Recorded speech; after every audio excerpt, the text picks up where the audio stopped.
a wall. I hit a wall on just every part of my life. All three other companies went under during the Great Recession. It was almost like their sense of identity of who they were was, 100% attached to their company. When the company died, they died, or they wanted to die, and that's not healthy, obviously.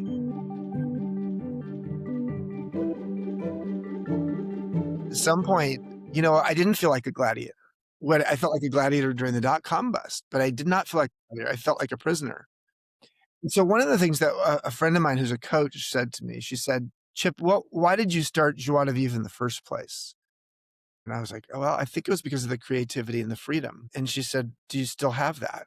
And I was like, "No, not at all." But at 52, I got a call from Brian Chesky, the co-founder and CEO of a little tech startup I'd barely heard of. And so Brian said he wanted me to be his mentor in-house, like full time. Ultimately, he called me his modern elder, which I said like, "Fuck you." I didn't like the term. It was like, I'm not elderly, but I was 52 and he was 31. The average age in the company was 26. And then he said to me the thing that really got to me, which was like, he said, "Chip, a modern elder is someone who's as curious as they are wise." And I was like, wow, that's what I want to be when I grow up. Sometimes people have said to me, if I'm going to do the best work of my life, you got to give me some more responsibility. You've got to give me some more agency to make decisions.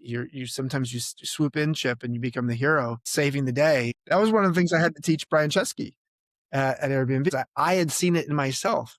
Is I love to come into a meeting, and I'd swoop in, having not been part of the earlier meetings and like do things. Brian did exactly the same thing at Airbnb. And I was laughing early on because I was like, wow, I've seen this picture before. And my job, but take him aside and say, you know what, are you open to some advice or some feedback about how that meeting went? And I would say something like, you could have engineered that meeting a little differently so that your VP of marketing could have actually stepped up and had the solution.